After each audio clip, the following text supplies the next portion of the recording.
And joining me now is the West Bengal Governor, Dr. C.V. Ananda Bose. He's just back from Hooghly. Appreciate your joining us, Governor Saab. What are your first impressions when you went on ground zero to some of the areas in Hooghly where the violence has taken place? Give us a sense of your first impressions. What has happened there in the field is something which should never have happened.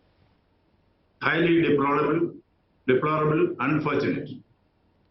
The lumpen elements in society, if I may make it very clear, the criminals, the rowdies, the hooligans had a field day. People's rights were trampled upon. Democracy was being degenerated into mobocracy.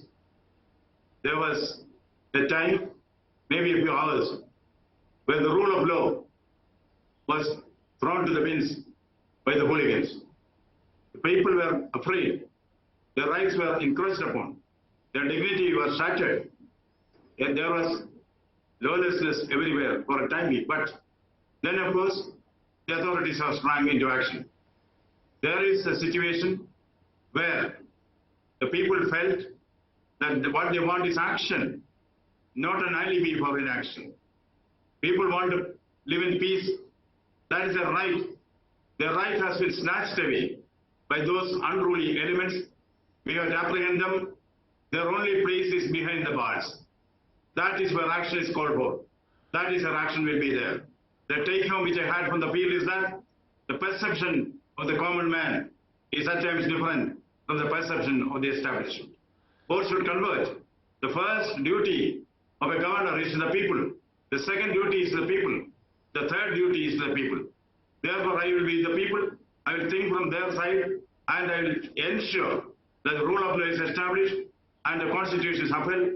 And fortunately, all the stakeholders are also sharing the same view. Therefore, I think we will have a united action to see that situation is brought to the normalcy. Already, it is limping back to normalcy. Mr. Governor, you yourself have been an IAS officer in the past. The big question, of course, is where does the buck stop? Because you've got the state government, the state chief minister blaming the BJP claiming that the government has been engaged in Muslim appeasement, allowing, and therefore this has created a political crossfire. You spoke there about common citizens, but they are caught in this political crossfire. So where does the buck stop, Mr. Governor, with the chief minister and the government of West Bengal? I would like to play within my term.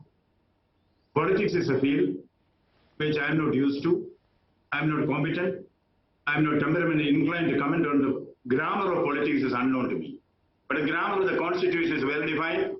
The grammar of rule of law is well defined. I will go within that. I do not apprehend any difficulty in finding a solution to this. The solution is nearing completion.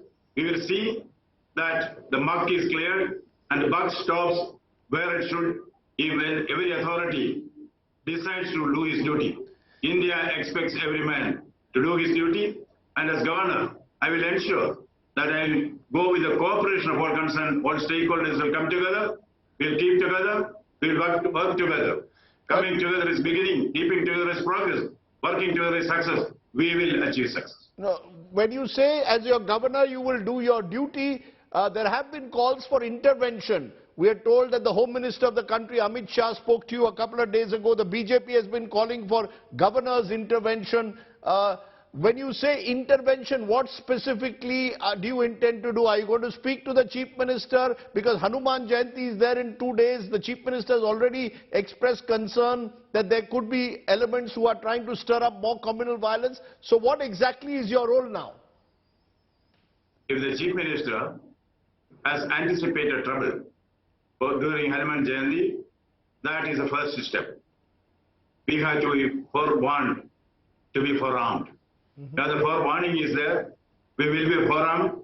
We will take decision, and we will see that such untoward incidents do not happen. There will be concerted efforts.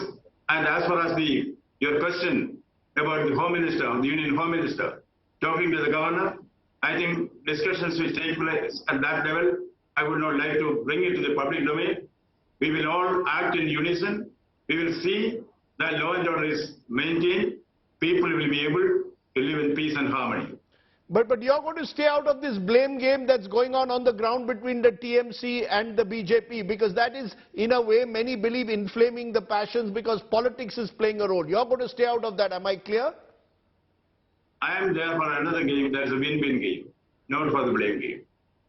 What is your message, though, to the people, finally, Governor? Because there are people, as you said at the outset, common people who've been caught in the crossfire, who've lost their property or have suffered as a result of violence. What is your message to the people? My message to the people is to realize their inner strength. There is nothing which can beat that. Once a common man realizes his inner strength, no force can prevail over that. The silent majority should not remain silent. They should start asserting themselves. We see in India, under Prime Minister Narendra Modi, we have become an assertive India. India is great. We should assert we are great. India is strong. We should assert we are strong. Similarly, the strongest of the strong links in democracy is a common man. The common man will discover his inner strength. He will assert. That will solve the problems. That is my optimistic conclusion. My final question, sir. An IPS officer many years ago who was handling a riot situation once told me no riot takes place without either the complicity or incompetence of the state government or both. Do you see this as incompetence or complicity of the state government, or do you believe, as the government is claiming in Bengal, that outside elements are coming in to discredit the Mamata government? I believe accidents are not accidental. There are some human elements behind it. Unless I know who the element is, I cannot comment on that. But one thing is certain, for every problem there is a solution. We will find a solution. Whether anybody is instigating behind it or not, we will, this is a square issue, squarely drawn. We will act decisively, act proactively. Are you going to order any inquiry of your own? Because the state government has already been asked by the Calcutta High Court to give a full report on the Navami violence. But are you, as governor, also going to ask for a full report? The government has been giving reports to the governor. Those reports have been studied, clarification sought, and the final report after the action will also be given. Now, this is a time for action, not for dissection. This is a time to see, to analyze, to assess, to decide, and after decision, the action. This is a stage for action. We are doing that. The action presumably also involves sending a firm message to the police, because the local police at the end of the day is the one whose prime responsibility is to maintain law and order. So have you sent a firm message to them also on your visit there today? The visit itself is a message. Okay. Mr. Governor, I appreciate your joining us. You've taken time off your busy schedule and you've of course gone to ground zero. So thank you so much, Governor Dr. C.V. Ananda Bose, for joining me. Thank you.